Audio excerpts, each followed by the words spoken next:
Doctor जय उपाध्याय जी, अगर विपक्ष बजट में कुछ अच्छाई देखना ही नहीं चाहेगा तो फिर कैसे दिखाई देगा? फिर तो आप इसको मित्र बजट बोलिए या खोखला बजट बोलिए, कुछ भी बोलिए, आपकी मर्जी।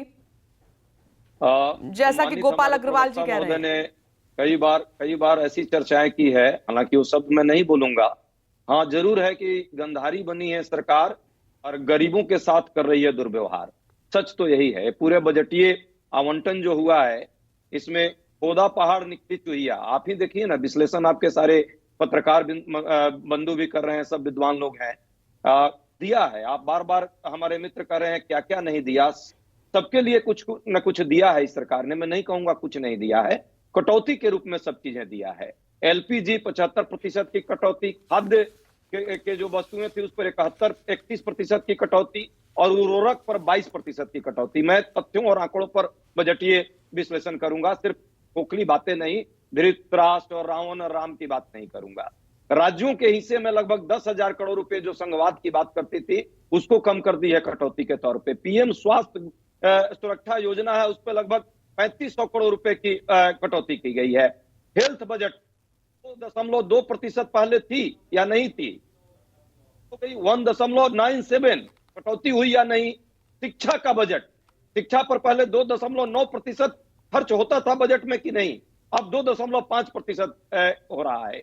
किसान का सबसे ज्यादा यदि मार किसी ने इस सरकार ने दिया तो किसानों पर दिया। 8,000 करोड़ रुपए का बजट कम कर दिया। और गरीबों के पेट पर जो असंगठित काम करने वाले मजदूर हैं, गांव गरीब जो मनरेगा से जीते हैं अपना जीवन, उनका 40,000 करोड़ रुपए का बजट कटौती कर दिया। उसके बाद कहते हो कि हमने सब दे दिया, सब चंगासी। हाँ, दिया है। आप हैं आपके जिनका स्टॉक मार्केट जो डाउन हुआ है, उनकी संपत्ति जो कम हुई है, तीसरे नंबर से 11वें 12वें नंबर पर आ गए, उनकी चिंता इस बजट में दिख रही है। और ये दिखेगी आपकी वो बजट जो अभी आपने कहा है हेल्थ, उसमें हाइड्रोजन एनर्जी को लेकर सब्सिडी सबसे बड़ा उसमें आएगा।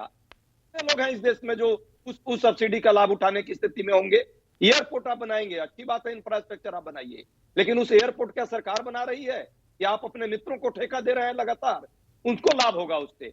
गरीबों के साथ कटौती, गरीबों के साथ दुर्व्यवहार, और उसके बाद आप चिल्ला रहे हैं बैंकिंग सेक्टर का क्या हाल किया। मुझे ये बताइए डॉक्टर जो उपाध्याय, ये किसके लिए है? 2024 तक मुफ्त राशन है, कैदियों की जमानत का पैसा है, सस्ते घर दिए जाएंगे, 7 लाख तक का टैक्स माफ है, मोबाइल साइकिल एलईडी सस्ते हैं, मोटे अनाज के लिए श्री अन्न योजना है, महिलाओं के लिए विशेष बचत योजना सरकार लेकर आई है। ये किसके लिए है? फिर सारे बजट में आप कटौती लगातार कर रहे हैं। गरीबों की योजना, पीएम आवास योजना, डाटा दें हमको कि क्यों उसमें कटौती हुई है। जब आप सारे चीजों में कटौती करते जा रहे हैं बजट के प्रावधान में, और यहाँ पे लच्छेदार बात करके भरमाने का प्रयास कर रहे हैं, तो आपको प्रेस कॉन्फ्रेंस पूरे देश में करना पड़ रहा है। हमने तो पहली बार देखी है कि बजट के बाद आपकी पूरी पार्टी और पूरी सरकार प्रेस कॉन्फ्रेंस करके जनता को बताएगी कि हमने क्या दिया है। अरे भाई, जनता को समझ में आती है। गोपाल जी, छोटा सा रिएक्शन चाहूंगी। जो अजय जी कह रहे हैं कि आप बजट में कटौती करते जा रहे हैं। देखिए, ये लोग हैं ना, गरीबों के, हाँ मैं बता देता हूं, सरकार की है और गरीब इस बात को देख रहे हैं।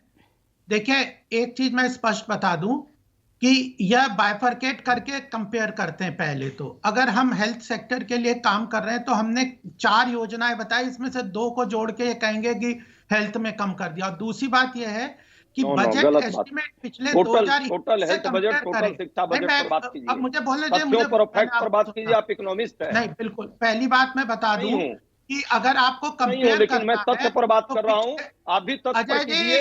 वो धृतराष्ट्र और रावण और राम की बात मत कीजिए। आपके बीच में मैं नहीं बोला। आर्थिक मुद्दे हैं और आपका ये मुद्दा है। आपका बड़ा सम्मान मैं करता हूं, कर रहा हूं। मैं आपके बीच में नहीं बोला, मुझे बोलने दीजिए। पहली बात, बजट अगर आपको कंपेयर करना है किसी भी फिगर की, तो पिछले बजट एस्टिमेट के साथ करिए। मनरेगा के टाइम पे जो खर्चा हुआ रिवाइज्ड एस्टिमेट के अंदर, उसके साथ आप कंपेयर नहीं करेंगे। पहली बात, मैं अर्थशास्त्र को अच्छी तरह समझता हूं। दूसरी महत्वपूर्ण बात यह है कि हेल्थ और एजुकेशन स्टेट के सब्जेक्ट हैं, केंद्र जो है एडिशनल हम करते हैं। तो आप अगर आपके जो प्रदेश हैं वो जवाब देंगे हेल्थ और एजुकेशन में। हमने 157 नर्सिंग कॉलेजेस बनाए हैं, एम्स, कितने सारे एम्स बनाए हैं, कितने सारे प्राइमरी हेल्थ सेंटर्स बनाए हैं, ऑक्सीजन के लिए प्रोविजंस के लिए कितनी सारे ऑक्सीजन के प्लांट्स लगाए हैं। तो हेल्थ इंफ्रास्ट्रक्चर को कोविड के समय इतना मजबूती प्रदान कर दी थी, और वह आप उसको रिवाइज्ड एस्टिमेट से नहीं, बजटेड पिछले साल के चित्ररंजन गगन जी, आती हूँ और आप बताइए ना प्रदेश क्या कर रहा है। नमस्कार, मैं हूं मानक गुप्ता। अगर आपको हमारा ये वीडियो पसंद आया हो तो इसे लाइक और शेयर जरूर करें, और हां, हमें सब्सक्राइब और फॉलो करना ना भूलें ताकि आप देश और दुनिया की कोई खबर मिस ना करें। तो जुड़े रहिए हमारे साथ और देखते रहिए News 24।